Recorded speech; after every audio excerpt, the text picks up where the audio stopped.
Welcome to day 4. Today is the 4th day of the Gifford Youth Orchestra's 17th annual concert series.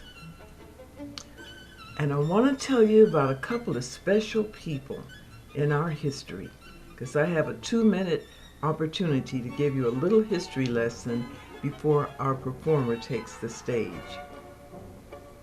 If it hadn't been for Chad, if Chad had never been on our radar, if we hadn't been on his radar, if Chad Morrison hadn't stepped up and donated, I think it was $1,100 to purchase violins, which in those days covered the cost of about 5 violins. They were specially priced, and we only had money for 10 violins. If it hadn't been for Chad, 5 of our students wouldn't have had violin lessons. And for all we know, we might have missed the opportunity to teach people like Marissa and like Jamari and like Zipporah and Chantel, who become nurses. We would have missed the opportunity to teach Circassia. Now, Circassia was a magnificent young woman in our program. They were all wonderful, but when I tell you about Circassia, the thing that she did that was so awesome is that she loved to practice. Of course, she loved to play, she loved to learn, but we didn't have to teach her how to practice. We didn't have to bribe her and trick her and convince her. It was in her bones. Her mama said she couldn't go to sleep sometimes because Circassia would stay up all night. And what Circassia did was corner the other children and get them to practice when they wanted to just stand around and talk. You know how young people are. She would say, "Oh, play this with me. Let's practice this." She would drag her sister and her brother out of bed at 3 o'clock in the morning to practice something. Well, let me put it this way. They would get up because they had to.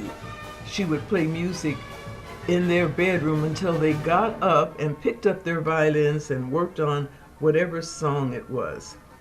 The leadership in Circassia was just amazing. She pushed our young people to greatness. And there was a song that she learned that was so passionate and so beautiful, and not one of our children has ever attempted to learn that particular song. She moved the audience so much that Horace, I can't remember Horace's last name. Horace and Donna. I can't remember the last name. Well, that's okay. That happens when you get to be 83. But anyway, every time Horace comes to one of our concerts, or he can just see me somewhere and he asks, "Has anyone else learned that song?" And he'll call the name of it. And I have to tell him every year, "Not yet, only Circassia." If it hadn't been for Chad, Circassia might not have had the violin that she needed to get started. And as she progressed, Matt Stott, who was the director of the Vero Beach Orchestras, moved her into first chair. One of our students, after just 2 years of violin, earned the right to sit in first chair. And there was a song he wanted her to learn, and he made sure she received the violin that she needed because we couldn't afford it. Circassia Crosdale. And that, oh my gosh, the name of that song. The point is, she practiced. And that's something we're constantly working with our children to do, to perfect their work. Good, better, best. Never let it rest until your good is better and your better is best. And that's what Circassia brought to the Gifford Youth Orchestra, that's what she encouraged, and that's what developed because of her love for music and practicing. Oh, I remember the name of the song. It was, okay, my time is up. I'll tell you tomorrow on day 5. Tune in for the rest of this story. Meanwhile, prepare to enjoy the surprise we have for you today. My name is Carolyn Norton, and I'm an elder law attorney in Vero Beach and a former mentor to a young lady who performed with the Gifford Youth Orchestra. I'll never forget the first time I took her to try out violin with Miss Har. She came out with a big smile on her face and said, "I love this and I'm really good at it." I support the Gifford Youth Orchestra because it is changing the lives of young men and women. Today you will see for yourself the wonders of the performances of these dedicated young people. I invite you to enjoy Celine Ciadot's performance on the piano. Celine is 9 years old and a 4th grader at Meadow Lane Elementary, and she wants to be a lawyer. She will be playing Little Train, a folk song.